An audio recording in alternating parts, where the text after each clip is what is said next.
Assalamualaikum warahmatullahi wabarakatuh. Perkenalkan, nama saya Yosi Arianti dari kelas 12 IPA 2. Di sini saya akan menjelaskan tentang pertumbuhan cacing tanah Lubricus rubellus dengan pemberian pakan buatan untuk mendukung proses pembelajaran pada konsep pertumbuhan dan perkembangan invertebrata. Pertama-tama yaitu abstrak, tujuan penelitian cacing tanah. Tujuan penelitian cacing tanah adalah untuk mengetahui pertumbuhan cacing tanah sebanyak 270 ekor dengan rata-rata biomassa dan panjang tubuh. Bahan organik sebagai pakan buatan P1, tahu P2, rumput kekuatan P3, kotoran ayam P4, kotoran sapi P5, tahu tambah kotoran ayam P6, P tambah tumbuh kawatan tambah tahu P7, kotoran ayam dan rumput kekuatan P8, tambah kotoran sapi tambah tahu. Parameter yang diukur adalah panjang dan biomassa cacing tanah selama 60 hari setelah tanam pada awal dan akhir penelitian. Parameter pendukung yang diukur adalah pH tanah, suhu tanah, dan pelembaban. Analisis data menggunakan analisis varians atau ANOVA. Dilanjutkan dengan DMRT atau Duncan Multiple Ranges Test.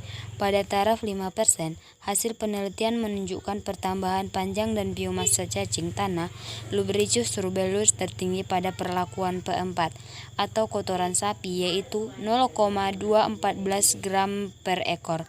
Panjang cacing yang ada pada perlakuan P2 atau rumput kekawatan yaitu 4,99 cm, dan terendah pada semua parameter adalah perlakuan P0. Tanpa perlakuan, hasil penelitian dapat digunakan untuk mendukung proses pembelajaran dalam bentuk lembar kerja. Kehadiran cacing tanah sangat menentukan penghancuran sampah nabati menjadi humus. Cacing tanah membantu mempercepat proses mineralisasi yang terjadi di tanah. Pakan utama cacing tanah adalah bahan organik yang dapat berasal dari serasa daun atau daun yang gugur, kotoran ternak, atau bagian tanaman dan hewan yang sudah mati. Selanjutnya kita masuk ke metode penelitian. Tempat penelitiannya adalah Laboratorium Alam Pendidikan Biologi FKIP Unri atau Universitas Riau. Waktu penelitiannya adalah bulan April sampai bulan Juni 2013. Alat yang digunakan adalah yang pertama wadah plastik, kedua termometer air raksa, soil tester dengan merek Dematra, alat penyemprot atau sprayer, petri dish, lope, sarung tangan latex, timbangan elektrolit merek House, timbangan digital merek Adventure, meteran atau penggaris, milimeter blok, cangkul, gelas, ayakan tanah, kamera digital merek Sony, pensil, kertas, dan label. Bahan yang digunakan adalah cacing tanah jenis Lubricus rubellus dan limbah organik. Selanjutnya kita masuk ke hasil dan pembahasan. Pertumbuhan cacing tanah Lubricus rubellus. Berdasarkan hasil-hasil pengukuran biomassa cacing Lubricus rubellus yang diberikan perlakuan berbagai jenis pakan buatan dapat kita lihat pada tabel. PO1 atau tanpa pakan 0,025 gram. Pada P1 atau ampas tahu 0,037 gram. Pada P2 0,141 gram.